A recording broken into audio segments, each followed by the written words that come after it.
एक paper leak हुआ था और बर्बाद सिर्फ एग्जाम नहीं हुआ, बर्बाद हुए लाखों बच्चों के सपने। 2 साल, 3 साल, किसी ने तो 6-6 साल दिए थे नीट को, और एक रात में सब खत्म। जब रिजल्ट आया ना, तो किसी के घर में साइलेंस था और किसी के घर में रोती हुई माँ, और कई बच्चों ने तो सिर्फ खुद से ये सवाल किया होगा कि मेरी क्या गलती थी। आपको पता भी है कि नीट एस्पिरेंट की लाइफ कैसी होती है? सुबह 5 बजे उठना और 12-12 घंटे तक पढ़ना, फ्रेंड्स खत्म, फेस्टिवल्स खत्म, सोशल लाइफ खत्म। एक मिडिल क्लास बाप अपनी सैलरी तोड़ देता है कोचिंग क्लासेस में, और कितनी माएँ अपने गोल्ड तक बेच देती हैं इसके लिए। कोटा में रूम्स भरे पड़े हैं बच्चों से जो बस डॉक्टर बनना चाहते थे, और सिस्टम ने उन्हें क्या दिया? डर, धोखा और डिप्रेशन। पेपर लीक सिर्फ चीटिंग नहीं होती। पेपर लीक मतलब ऑनेस्ट स्टूडेंट्स को ऑफिशियली बेवकूफ डिक्लेयर कर देना। जो बच्चा सालों से मेहनत कर रहा था, उसके सामने कोई आके पैसे दे के रैंक खरीद ले, कैसे टॉलरेट करे कोई? एक साइड एक बच्चा अपना पूरा पूरा दिन लाइब्रेरी में गुजार रहा था, और दूसरी तरफ कोई आंसर की खरीद रहा था। ये एग्जाम नहीं, ये सिस्टम की ऑक्शन थी। जो रिच है ना, वो नेक्स्ट अटेम्प्ट दे देगा, कोई इशू नहीं है।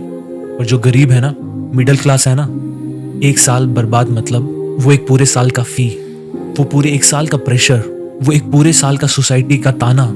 बेटा अभी तक क्लियर नहीं हुआ।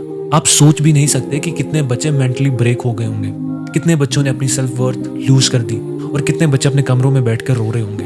किसी ने तो मेडिसिन लेना शुरू कर दी, और कईयों का पीस ऑफ माइंड।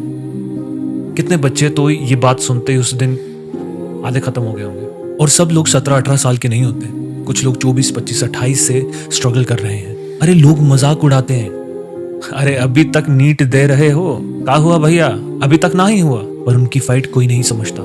इसी वजह से कितनों की शादी डिले हो गई, करियर डिले, सिर्फ एक ये सपने के लिए, डॉक्टर बनना। और फिर पेपर लीक। आखिर सच है क्या? जब सिस्टम में करप्शन घुस जाता है ना, तो टैलेंट की वैल्यू ना बिल्कुल ही खत्म हो जाती है। जब सिक्योरिटी वीक हो और अकाउंटेबिलिटी हो ही नहीं, जब पैसा इंसानियत से बड़ा हो जाए ना, तो फ्यूचर ऐसे ही बिक जाते हैं। बहुतों ने लाखों करोड़ों कमा लिए, लेकिन उन लाखों करोड़ों के नीचे दबे हैं इन बच्चों के सपने। क्या ये प्रिवेंट हो सकता था?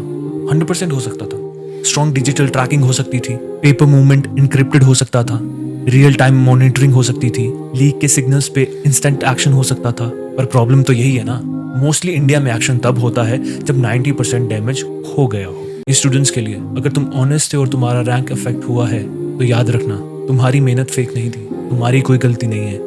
ये सिस्टम का बहुत बड़ा फेलियर है।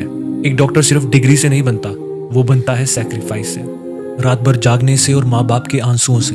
और जब कोई उसी सपने को, उसी मेहनत को पैसों से कुचल दे, तब सिर्फ एग्जाम लीक नहीं होता, इंसानियत भी लीक हो जाती है। कहने को तो नीट का पेपर लीक हुआ है, बट असलियत में सिस्टम का ज़मीर लीक हुआ है। लाखों स्टूडेंट्स अब भी सिर्फ एक सवाल पूछ रहे हैं, हमने मेहनत की थी, तो हमें ही सजा क्यों मिली?